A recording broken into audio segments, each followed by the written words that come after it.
வணக்கம். நான் அதித்தி. எல்லாருக்குமே இனிய தமிழ் புத்தாண்டு நல்வாழ்த்துக்கள்.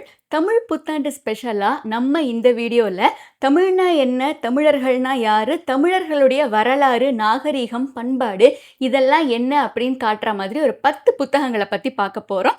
இந்த புத்தகங்கள் சிலது இலவசமாவே இணையத்துல கிடைக்கும். சிலது நம்ம பர்ச்சேஸ் பண்ணிக்கிற மாதிரி இருக்கும். ஒரு புத்தகத்துல என்னென்ன விஷயங்கள் ஸ்பெஷலா இருக்கு அப்படிங்கிறத சொல்றேன். முதல்ல ஒரு இலவச தமிழ் புத்தகம் தமிழர்கள் நாகரிகமும் பண்பாடும் அப்படிங்கிற புத்தகம். முன்னாடி காலத்துல சேர, சோழ, பாண்டியர்கள் இருந்தாங்க இல்லைங்களா? மூவேந்தர்கள். அவங்க மூவேந்தர்களும் எப்படி ஆட்சி பண்ணாங்க? ஒருத்தருடைய பகுதியிலையுமே ஒரு ஊர் சிறப்பு வாய்ந்த ஊரா இருந்திருக்கு. அந்த சமயத்துல அரசன், வியாபாரம் செய்றவர் வாணிகன், வெள்ளத்தை ஆள்பவர் வெள்ளாளன், தாழாத முயற்சி உடையவன் தாளாளன். நம்ம இன்னைக்கு முகம் துடைக்க, கை கால் துடைக்கெல்லாம் யூஸ் பண்றோம் இல்லைங்களா? துண்டு, துண்டிக்கப்பட்ட துணி அப்படிங்கறது தான் சேர்த்து துண்டு அப்படிங்கிற வார்த்தையா வந்திருக்கு. நம்ம மேல போட்டுக்கிற சட்டைக்கு கஞ்சுகம் அப்படிங்கிற பேர் இருந்திருக்கு அப்படின்னு சொல்லி நம்ம இன்னைக்கு காலகட்டத்துல சரளமா புழக்கத்துல உபயோகிக்கிற நிறைய விஷயங்களுக்கு பின்னாடி இருக்கிற வரலாறுகளை பத்தி சொல்லியிருந்திருப்பாங்க.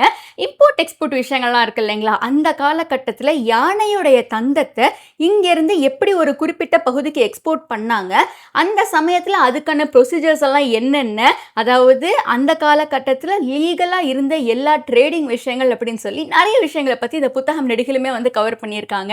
அடுத்ததா தமிழ் புத்தகங்கள், தமிழ் வரலாறு அப்படின்னு பேசுறப்ப தோ பரமசிவன் ஐயாவை நிச்சயமா நம்ம விட்டுறவே முடியாது. தோ பரமசிவன் ஐயா ஒரு சிறந்த ஆராய்ச்சியாளர். நிறைய விஷயங்களை பத்தி பயங்கர விரிவா எழுதியிருப்பாரு. இவருடைய 2 கலெக்ஷன்ஸ் இருக்கு. ஆக்சுவலி தோப்பசி ஆய்வுலகம் அப்படின்னு சொல்லிட்டு 2 புத்தகங்கள் சேர்த்திருக்கு. புத்தக கண்காட்சிகள்ல உங்களுக்கு கிடைக்கும். இதோடைய விலை 900 rupees. அதாவது சாதா பேப்பர் பேக் நீங்க வாங்குனீங்கன்னா 900 rupees. இதே கெட்டி அட்டையில வாங்குனீங்கன்னா 1500 ரூபாய். இனி வர்ற எந்த புக் ஃபேர்ல போனீங்கனாலும் இந்த 2 புத்தகங்களும் இருக்கும். நான் இதை கோயம்புத்தூர் புக் ஃபேர் நான் விசிட் பண்ணியிருந்தேன் மதுரையில இருந்து. அப்ப வாங்கினது. அண்ட் தோ பரமசிவன் ஐயாவுடைய அழகின் அசைவு அப்படிங்கிற புத்தகம் என்கிட்ட தனியா இருக்கு. அது தவிர்த்து அறியப்படாத தமிழகம் புத்தகமும் நான் தனியா ஓன் பண்ணியிருக்கேன். ஸோ தோ பரமசிவன் ஐயா பத்தி சொல்றப்ப நம்ம தமிழர்களுடைய வாழ்வுல எப்படி நிறைய விஷயங்கள் பின்னி பனஞ்சிருந்திருக்குன்னு சொல்லியிருப்பாரு. உதாரணமா தமிழர்கள் விருந்தோம்பல் அப்படின்றதுக்கு பெயர் போனவங்க. ஆனா ஒரு இறப்பு நடக்கிற சமயத்துல அவங்களுடைய விருந்தோம்பலை அவங்க எப்படி காட்டுவாங்க? ஒரு வீட்டுல ஒரு இறப்பு நடந்துருச்சு அப்படின்னா அக்கம் பக்கத்து வீடுகள்லாம் இருந்து சமைச்சு கொண்டுட்டு கொடுப்பாங்க. ஏன்னா குறிப்பிட்ட சில நாட்களுக்கு அந்த வீட்டுல அடுப்பு பத்த வைக்க முடியாது அப்படிங்கிற காரணத்துக்காக அதை பண்ணுவாங்க. எனக்கு இதுல ஆச்சரியமா இருந்த ஒரு விஷயம் என்னன்னா, ஒரு நல்ல விஷயம் நடக்கிற இடத்துல ஆப்வியஸா எல்லாருமே சேர்ந்து போய் நிறைய விஷயங்கள் இழுத்து போட்டு செய்வாங்க. ஆனா ஒரு இறப்பு நடந்த வீட்டுல அப்படி போய் செய்யறது ஒரு பெரிய விஷயம் இல்லைங்களா? ஏன்னா சில பேர் அதை தீட்டு அங்க போகக்கூடாது, ஒரு சயின்டிஃபிக்கா கிருமிகள் இருக்கும் அப்படின்லாம் சொல்லுவாங்க. ஆனா அதெல்லாம் தாண்டி அந்த மனிதர் கூட நான் இருக்கணும் அப்படின்னு சொல்லி இருந்த தமிழர்களுடைய பண்பாடு அண்ட் கல்யாண பத்திரிக்கை எல்லாம் எப்படி கேஷுவலா எழுதி கொண்டு போய் கொடுத்துருக்காங்க. முக்கியமான ஆளுங்களுக்கு மட்டும்தான் அந்த பத்திரிக்கை அப்படிங்கிறதே வைப்பாங்களாம். மற்ற எல்லாருக்கும் நேரா போயிட்டு அந்த மாதிரி கல்யாணம் இருக்குப்பா வந்துரு அப்படின்னு கேஷுவலா சொல்லிட்டு வந்திருக்காங்க. எப்படி உறவுகள்லாம் இருந்திருக்கு அப்படிங்கிற விஷயத்த ஐயா அதுல ரொம்பவே அழகா எழுதியிருப்பாரு. அறியப்படாத தமிழகம் புத்தகம் எல்லாருமே ஒரு தடவையாவது படிக்க வேண்டிய ஒரு புத்தகம். ஏன்னா ஐயாவுடைய புத்தகங்கள்ல இந்த பள்ளர், பறையர், அதாவது இந்த வயல்ல வேலை செய்யறவங்க, அறிவிக்கிறவங்க அப்படின்னு சொல்லி இந்த 2 வார்த்தைகளுக்குமே தெளிவான நிறைய அர்த்தங்கள் கொடுத்திருப்பாரு. பட் இந்த அர்த்தங்கள் பயங்கர கான்ட்ரவர்சியா இருக்கும். ஏன்னா சில பேர் இதை ஏத்துப்பாங்க, சில பேர் இந்த அர்த்தங்களை ஏத்துக்க மாட்டாங்க. வீடு அப்படின்னா விடுபட்டு நிற்றல், தனக்கு கீழே இருக்கவ அப்படிங்கறதுனால தங்கை அப்படின்னு சொல்லி நிறைய இன்ட்ரெஸ்டிங்கான, அதே சமயம் நம்மள கொஞ்சம் யோசிக்க வைக்கிற மாதிரி விஷயங்களையுமே ஐயா இந்த புத்தகங்கள்ல எல்லாம் விளக்கி இருந்திருப்பாரு. அடுத்ததா பி.டி. ஸ்ரீனிவாச ஐயங்கார் அவர்களுடைய தமிழ் இலக்கிய வரலாறு அப்படிங்கிற புத்தகம். இது ஒரு இலவச தமிழ் புத்தகம். இலவச தமிழ் புத்தகம் கிடைக்கிற வெப்சைட்ஸை பத்தி நம்ம சேனல்ல நான் ஏற்கனவே விரிவா பேசியிருக்கேன். நான் லிங்க் ஃபர்ஸ்ட் கமெண்ட்ல கொடுத்துறேன். நீங்க தேவைப்பட்ட டெஃபினட்டா செக் பண்ணிக்கோங்க. கோவிந்தன் அப்படிங்கிறவர் தான் இதை திறனாய்வு செய்து தமிழாக்கம் படுத்தி கொடுத்திருப்பாரு. இதுல காதலை பத்தி நிறைய விஷயங்கள் சொல்லியிருப்பாங்க. தம்பதியினர் திருமணத்துக்கு முன்னாடி வாழற ஒரு காதல் வாழ்க்கை அப்படிங்கிற ஒண்ணு இருக்கு. அந்த காதல் வாழ்க்கையில ஒரு தலைவி தலைவனு பிரிஞ்சு வாடுறப்ப என்னென்ன விஷயங்கள்லாம் ஃபீல் பண்ணுவாங்க, அவங்க தோழிக்கிட்ட எப்படி எல்லாம் சொல்லுவாங்க. அதாவது இங்க பறவை எல்லாம் பறந்துட்டு இருக்கு, எல்லா விஷயங்களும் நடந்துட்டு இருக்கு, நதியில மீன் ஓடிக்கிட்டு இருக்கு, சூரியன் மறைய போகுது, எல்லாமே நடந்துகிட்டு இருக்கப்ப இரவு வர்றது எனக்கு ரொம்பவே பயமா இருக்கு.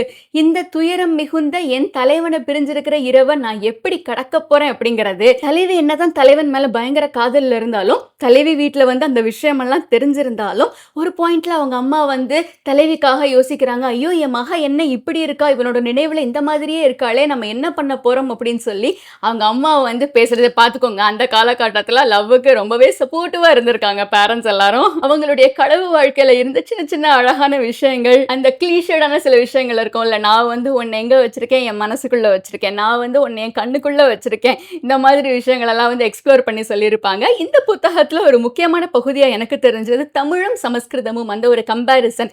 அந்த காலகட்டத்துல இலக்கியங்கள் எல்லாத்தையும் சமஸ்கிருதத்திலிருந்து பிரிக்கிறதுக்காக நிறைய முயற்சிகள் எடுத்திருக்காங்க. ஏன்னா டிஃபால்ட்டா சமஸ்கிருதத்துல ஒரு set of rules and regulations இருந்திருக்கு. ஆனா நம்ம தமிழ் இலக்கியங்கள் வந்து ஒரு இலக்கியமும் ஒரு விஷயத்தை பத்தி பேசுது. காதலை பத்தி பேசுற இலக்கியம், போரை பத்தி பேசுற இலக்கியம், ராஜாவை பத்தி பேசுற இலக்கியம் அப்படின்னு சொல்லி வகை வகையா இருந்திருக்கு. அதை அவங்க எப்படி பிரிச்சிருக்காங்க, சமஸ்கிருதமும் தமிழும் வந்து ஏன் ஒரு கனெக்ஷன் அடிப்படையில உருவாச்சு, ஏன்னா இன்னை வரையிலுமே வந்து தமிழ் பெருசா சான்ஸ்கிரிட் பெருசா அப்படின்னு சொல்லி ஒரு பெரிய சண்டையே வந்து போய்கிட்டு இருக்கு, எது ஓல்டஸ்ட் லாங்குவேஜ் அப்படிங்கிறதுக்காக. பட் இந்த புத்தகத்துல வந்து அதோடைய ஆரம்ப காலகட்டத்தை பயங்கரமாவே அலசி எடுத்திருப்பாங்க. அடுத்ததா நான் சொல்ல போறது தாத்தா கரிசல் இலக்கியத்தின் தந்தை கி ராஜநாராயணன் அவர்களுடைய நாட்டுப்புற கதை களஞ்சியம் அப்படிங்கிற புத்தகம். நம்ம சேனல்ல வந்து நான் இதுக்கு முன்னாடி வீடியோவா சிறந்த தமிழ் சிறுகதைகளை பத்தி நான் பேசியிருந்தேன். ஸோ அந்த வீடியோவில் நான் இந்த கதை களஞ்சியம் புத்தகத்தை பற்றியும் பேசியிருந்தேன். உங்களுக்கு தேவைப்பட்டால் தமிழ் சிறுகதைகளை படிக்கணும்னா அந்த வீடியோ நீங்கள் செக் பண்ணி பார்த்துக்கோங்க. ஒரு குட்டி வீடியோ, பட் தமிழில் வந்து வெளியான இத்தனை ஆண்டு கால வரலாறுல ஒரு 100 சிறந்த சிறுகதைகள் லிஸ்ட்டை எடுத்தா என்ன நிறைய பேர் அதை எடுத்து போட்டிருக்காங்க. அந்த லிஸ்ட்டில் இந்த 10 சிறுகதைகளுக்கு வந்து தனி இடமே உண்டு. தமிழ் சமூகமே வந்து கதை வழி சமூகம் தான். காலங்காலமாக வந்து நிறைய கதைகளை ஒருத்தருக்கு ஒருத்தர் கேட்டு அவங்களுக்கு சொல்லிக்கிட்டு, அதனால தான் இந்த தாத்தா பாட்டி கிட்டலாம் கதை கேளுங்க அப்படின்னு சொல்லிட்டு இருக்காங்க. கதைகள் எப்படி தலைமுறையாக தொடர்ந்து வருது, அந்த கதைகளை தொகுக்கிறது எவ்வளோ ஒரு கஷ்டமான விஷயம் அப்படிங்கிறதெல்லாம் நம்ம தெரிஞ்சுக்கிறப்ப இந்த கதை புத்தகத்தில் வந்து நம்ம ஒரு உதாரண கதை மட்டும் நான் சொல்கிறேன். பேன் எப்படி நம்ம தலையில வந்துச்சு. முன்னாடி காலத்துல கடவுள் வந்து எல்லா ஜீவராசிகளையும் படைச்சதுக்கு அப்புறம் ஒருத்தருக்கும் ஒரு வேலை சொல்லிட்டு இருந்திருக்காரு. ஆண் இதை செய்யணும், பெண் இதை செய்யணும், பசு வந்து நீ வந்து பால் கொடுக்கணும், கண்ணுக்குட்டி போடணும், உன்னை வந்து சாமியா கும்பிடுவாங்க. எரும மாட்டை வந்து கூப்பிட்டப்ப அது ஆடி அசைஞ்சு வரும். ஓ, நான் இங்கிருந்து கூப்பிடுறப்பவே நீ ஆடி அசைஞ்சு வர்றியா, அப்போ உன் பேரை சொல்லிதான் வந்து எல்லாருமே திட்டுவாங்க அப்படின்னு சொல்லி எருமையை திட்டிருக்காரு. அது கண்டுக்காம போயிருச்சு. கழுதை வந்து பயங்கர சந்தோஷமா கத்திக்கிட்டே வேற, நீயே இப்படி கத்திக்கிட்டே இருக்க, நீ வந்து பொதிதான் சுமக்க போறப்பாரு அப்படின்னு சொன்னே கழுதை வந்து ஒரு மாதிரி அழுக ஆரம்பிச்சிடும். ஏன் இப்படி பேசிட்டீங்க அப்படின்ன உடனே சரி நீ கத்துனா நல்ல சகுனம்னு சொல்லுவாங்க அப்படின்னு சொல்லி சமாதானப்படுத்தியிருக்காரு. பேன் வந்து இந்த சமயத்தில் மாதிரி டென்ஷனாக அலைஞ்சிட்டே இருந்திருக்கு. ஐயோ நான் எங்கே போக அப்படின்னு சொல்லிட்டு கடவுளுக்கு பசி வேற வைத்த கெழுது. அனிமல்ஸோட லிஸ்ட் வந்து ரொம்ப பெருசாக போய்கிட்டு இருக்கு. அப்போ கடவுள் வந்து ஒரு கட்டத்தில் டென்ஷன் ஆகி நீ வந்து மைத்துக்குள்ளே போ அப்படின்னு சொல்லி திட்டாரு. உடனே வந்து கடவுள் பக்கத்தில் உட்காந்துருந்தா பார்வதி தேவி தலையில் அது ஏற போக பார்வதி தேவி வந்து அதை அங்கேருந்து பிடிச்சி நம்ம பூமியில் வந்து எரிஞ்சிட்டாங்க. ஸோ இந்த பேன் வந்து யார் தலையில் இருந்தாலும் நிம்மதி இல்லாமல் இந்த மாதிரி அலைஞ்சிக்கிட்டே தான் வாழ்ந்துக்கிட்டு இருக்கோம் அப்படிங்கிறது தான் நம்ம பேன் வந்து நம்ம தலைக்கு வந்த கதை. இது வந்து சும்மா வாய் வழியில் சொல்லப்பட்ட கதை தான். பழமொழிகள்லாம் வந்து அனுபவிக்கணும், ஆராயக்கூடாது அப்படிங்கிற மாதிரி நிறைய சயின்டிஃபிக் ரீசன்ஸ் எல்லாம் இருக்கும் ஏன் பெயின் வருது அப்படிங்கிறதுக்கு. பட் ஒரு கதையா பார்க்குறப்ப இது வந்து பயங்கரமாவே இன்ட்ரெஸ்டிங்கா இருக்கும். அண்ட் தமிழ் பாலியல் கதைகள் அப்படிங்கிறதும் தமிழ் இலக்கியத்துடைய ஒரு அழகான ஆனால் கொஞ்சம் மறைக்கப்பட்ட ஒரு பகுதி.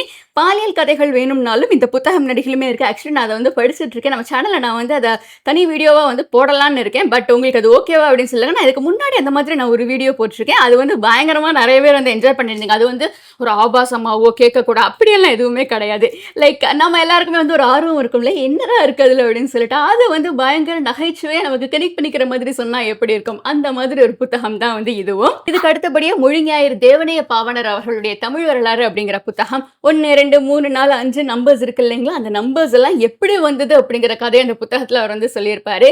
ஒன்றுபட்டு நிற்தல், ஓர்தல், ஈர்தல், 4 திணைகள்ல இருந்து 4, ஐவகை நிலங்கள்ல இருந்து 5 அப்படின்னு சொல்லி எல்லாத்துக்குமே அழகான விளக்கம் கொடுத்திருப்பாரு. தமிழை பத்தி இன்னும் கொஞ்சம் ஆழமா உங்களுக்கு தெரிஞ்சுக்கணும் அப்படின்னா அந்த புத்தகம் வந்து ரொம்பவே நல்லா இருக்கும். தேவனைய பாவனர் அவர்கள் வந்து தமிழுக்காக நிறைய சிறப்பான பணிகள் வந்து ஆற்றியிருந்திருக்காரு.